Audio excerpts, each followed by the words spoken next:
আজকে আমি আপনাদেরকে একটা দেশের নাম বলবো। দেশের নাম হচ্ছে গিয়ে কাবো ভের্দে। এই দেশটা আফ্রিকা মহাদেশে অবস্থিত এবং এটা উত্তর আটলান্টিক মহাসাগরে একটা ছোট্ট একটা দেশ, অর্থাৎ আপনার আফ্রিকার যে মেইন ল্যান্ড, যেটা এই মেইন ল্যান্ডের বাইরে এটা অবস্থিত, বাট কন্টিনেন্টটা কিন্তু আফ্রিকান কন্টিনেন্টে পড়ছে আর কি। তো এই দেশটা বেসিক্যালি স্বাধীন হয় 1975 সালের 5ই জুলাই।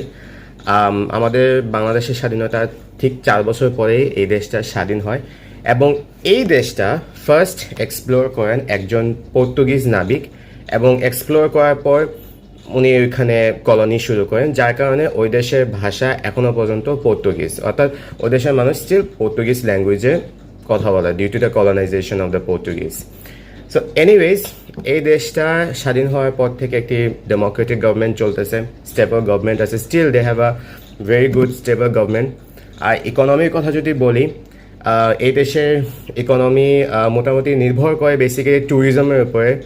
দে have a lot of islands, mainly 3-4টা আইল্যান্ড নিয়ে, আপনি যদি গুগল ম্যাপে দেখেন যে 3-4টা আইল্যান্ড নিয়ে এই দেশটা গঠিত, প্লাস এখানে অনেক সুন্দর সুন্দর ভলকেনোজ আছে।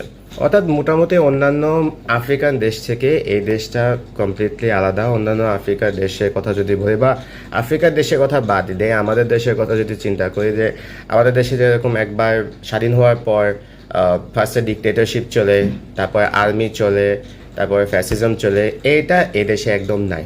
কাবো ভের্দে, যেটা 1975 সালে স্বাধীন হওয়ার পর থেকে তারা খুবই সুন্দর একটা স্টেবল গভর্নমেন্ট চলতেছে, অ্যান্ড এখনো পর্যন্ত তারা সত্যিকার অর্থে পিসফুলি লাইফ লিড করতেছে। এখন আপনাদের মনে একটা প্রশ্ন আসতে পারে যে কেন আমি একটি নাম না জানার দেশের হিস্ট্রি সম্পর্কে বলতেছি, রাইট? ওয়েল, এখন এটা আর আননোন রয়েছে না, বিকজ গতকালকে Cabo Verde for the first time qualified for the FIFA World Cup 2026. Yes, you heard it right.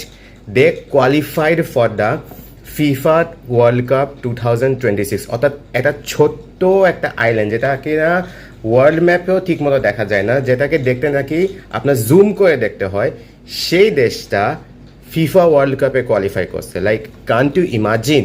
কাবো ভের্দের দেশে যেটা, সেখানে তেমন খুব আহামরি কোনো স্টার প্লেয়ার আছে বলে আমার মনে হয় না, অ্যান্ড তাদের ফুটবল ফ্যাসিলিটিটা ঠিক তেমন উন্নত না, but within this less facility they qualified for the FIFA World cup.